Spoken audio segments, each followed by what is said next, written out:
Hello, Perseverance, and welcome to this video where today I will be playing Automation, and you'll see up here the year is 2019. For what I'm doing, however, I want to go all the way back to 2000 because I will be attempting to build a vehicle that's just simple, really, in the same way cars of the late 90s, early 2000s generally were simple. Now, this is weird. Coupe. But I've decided beforehand what I do really want to make is a saloon, a small saloon of sorts, with a circa 1995 chassis. Maybe a bit older, maybe a bit newer, but nonetheless 95. There isn't much. I will be honest, there's this older, I think, Escort body, which might be what I end up using actually, because there's some crazy bodies up here which just aren't in any way suitable for what I am trying to achieve. There's this one actually, you know, is I think a super mini. You know what, it's not the ideal body, but it's not the most overused, or I say that, I have still used this body quite a bit. No, you know what, I'm going to use this just because it's a lesser used body, because I would generally use bodies around the era quite a bit.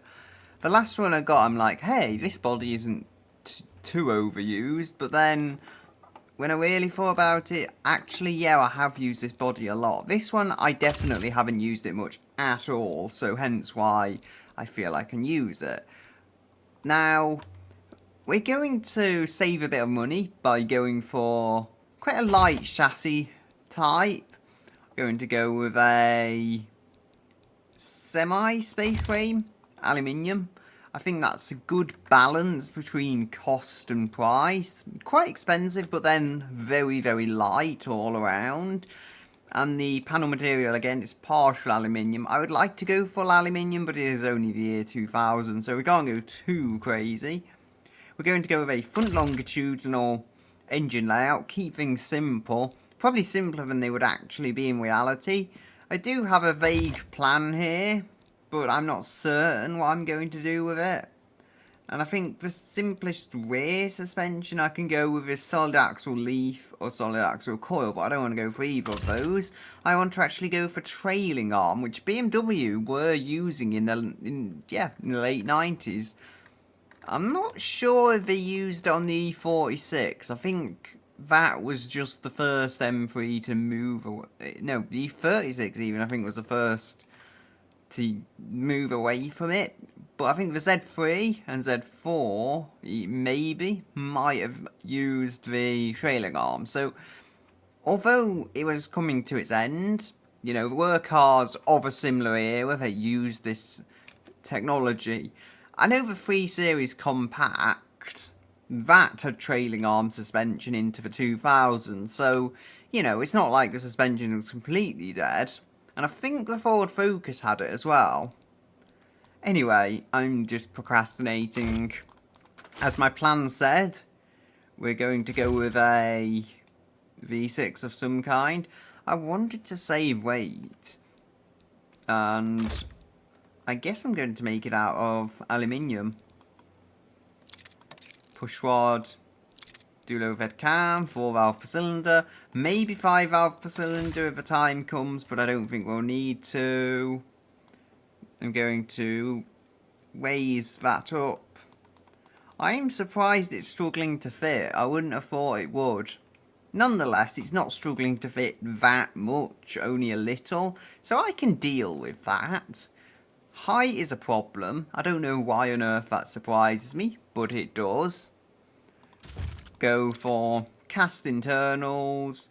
Maybe upgrade them to forged if they're not good enough, but I highly, highly doubt that. Low friction cast is what I ideally want, because low friction cast will be able to deal with more economy if it works. We'll be able to go naturally aspirated. I'm aiming for at least 250 horsepower, and maybe those of you who already know the market around the year 2000 know what I am targeting with this in terms of competition. So we have, let's have single point electronic fuel injection. It's cheap and it will provide us with good, I always say good economy, quite good economy, quite a good performance as well. Regular fuel for the time being, although I might be able to go with premium, but I'm not intending for this to be a premium car in any sense of the word, so, you know, we shouldn't have to have premium fuel for it to run. High flow freeway, I think is the best for economy, and we'll go with a single reverse flow muffler, and it makes 12 horsepower. Brilliant. Dual exhaust because it's longitudinal, and well, just why not? Nonetheless, what have we got here? What is the difference between these two bodies, I wonder? There's nothing I can particularly see other than the number plates. That has a number plate thingy there, this has one here. But I think we will have more adaptability if we don't go with that one. Squish that in like so. I'm gonna make a real mess of this design, I tell you now. And it definitely does look dated. No matter what I try and do to this, there's only so much I can do to try and make it look up to the standards of the day. It is still a 1990 body shell in the year 2000, so it won't quite fit. It's like the Rover 75 V8 when that came out. It was still a 1998, 1999 body in 2003.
Well, that's chrome.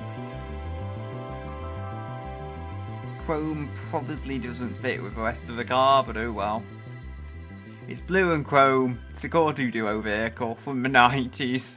What do you expect if it looks a bit tacky? So, here I have the car, and it has had many changes. I decided to cut the original video short, as there would have been just too much length otherwise. Although, the way this edit's going at the moment, all kinds of clips are ending everywhere. Still, I have got 127.5 horsepower from a 660cc, 5 valve per cylinder, 4 cylinder, and it weighs 915.5 kilos due to it being front wheel drive now, not rear wheel drive, rear engined as it was.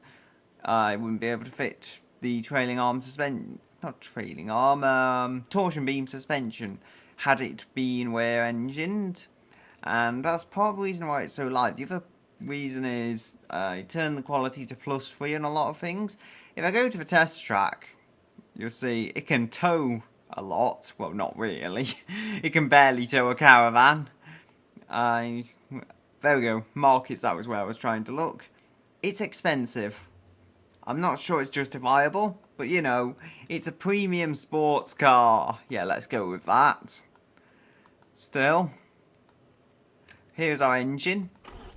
It has a stupid amount of lag because it's so tiny, but it does make decent power.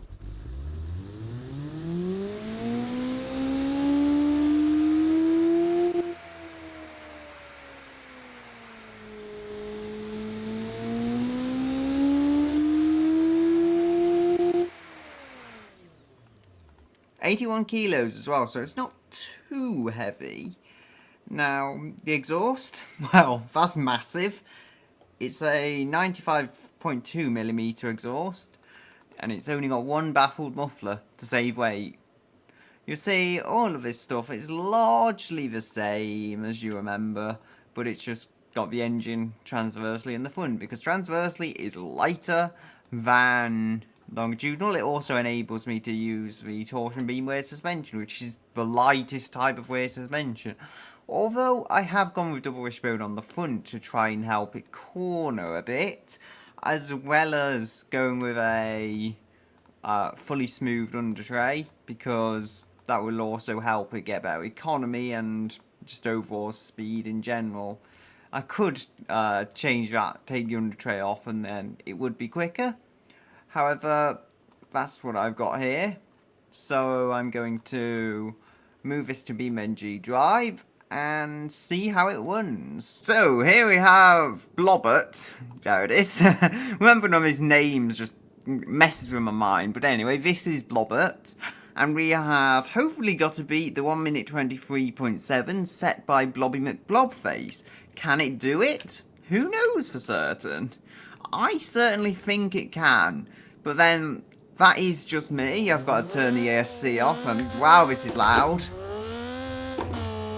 There we go. Now it's too quiet. Oh dear. I think I've just about adjusted my audio. I'm trying to do too much at once here. Wait. It does handle really nice, despite being front wheel drive. Oh dear. I shifted down into second instead of third. And it actually handles these curbs nicely as well. The butt does stick in the air though when you're parked, because that's just how the trailing arm kind of sits on this setup. And yes, I am messing up the gears, and I'm messing them up badly. However, hopefully I'll get used to that. Second gear, shifting up. It is very good fun though, and I feel very little understeer. That may be thanks to the low weight. You can see there's also massive amounts of turbo boost going on. That was some understeer, but it wasn't an amount of understeer the car couldn't deal with. It generally dealt with it and got round the corner, which is nice, to say the least. Oh dear. Had a bit of lag there, really pushing hard. I knocked the shift trigger there, but thankfully I didn't shift up. Come on. Kind of got stuck out of turbo zone. Didn't want that to happen. We've got about 130, just under, horsepower in this, and I am absolutely throwing it. 5-speed manual. definitely a useful addition over all of these semi-automatics and everything. It just fits the car so well. Although the true reason I did go with a 5-speed manual was just for the lower weight it provided. It really does help when you are trying to save weight. Oh, right, there we go. I'm hoping the third lap's going to be better, but things haven't gone horrendously this lap. The first lap was already a 129, sorry, which really, for a first lap, just isn't too bad, as I got a sudden turn in there. I mean, the way it cut across the curve, it wasn't a problem, but it was just a bit interesting. Oh dear, now my wheel's coming off the desk. Don't worry, I will pilot this, even if my wheel is being a bit awkward. No, fourth gear is there. Sorry, that transmission was just me. That was not my setup being funny. You see, what's happened with this wheel? I guess I just didn't tighten it before when I was trying to find a problem. Oh dear. I didn't think that would be a problem we would have. Amazingly, it does seem to be taking the abuse. Seems to be taking the abuse pretty well. And I think I can just tighten this wheel now. Yes, jerry-wigging everything as I go. I'm not sure. I meant to shift into third. I meant to shift into fourth. Come on! I was in fourth. No, I was in sixth, sorry. But it just wasn't giving me anything because there wasn't a sixth. It didn't exist. Shamefully, I'm probably going to miss speed for it.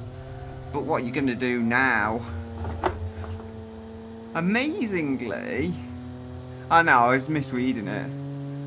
Wait, look how consistent those laps are. Despite the fact that I had a roll on my second lap, it is just so close to the first lap, which means even with that complete fluff of other gears I had, this should still be a incredibly quick run. Come on, into the turbo zone where we'll get all of that power. Lovely. Take a shift to the left and then a shift to the right. My indicator's on. No. Apparently that's just how you take that corner in this car. You know, I just go in with so much speed and it can't handle it and it just rolls. Okay. I've not won, but it just won't. I don't know what to say, really. Okay, so with a 129.1, it has saved itself from complete embarrassment just about by beating the Dursk Lesnar. I mean, if it came below that point, it would be under question as a sports car, but it did manage that at least. Mainly thanks to just not rolling on the first lap. I actually try and find the point it rolled at. It's just the suspension isn't quite good enough. You'll see here, I've lost a wing actually and a mirror because the car just comes in here with so much speed and then I'm still turning and it can't do anything about it, so it just goes over and then it's finished the roll and it just keeps going. It is resilient though, you have to admit that. It doesn't look particularly damaged, besides the missing mirrors and wings, obviously. Yet it still went, and it still went in a straight line after it had rolled twice. So, you know, it certainly does have its own resilience to it. And the Dursk Lesnar, yes, I know it's a pickup truck, but it was a V8 pickup truck. So, having beaten that, it's not in a different league, but it does at least hold its own against some vehicles. That Dursk Lesnar also had about 350 horsepower, and this has about 130. So, what's that? More than double the power, and this is keeping up with it, and beating it even, so I'd say I'm pleased enough with the result, but I feel I could have done a lot better had I used perhaps a lower chassis. But then it has to be a family car as well, so if I used a lower chassis, it would be more difficult to get in and out of. I mean, it's the many compromises. Again, the rear suspension, I could have used something a bit better there, but if I did, it would have pushed the price up a bit, and it would have added weight.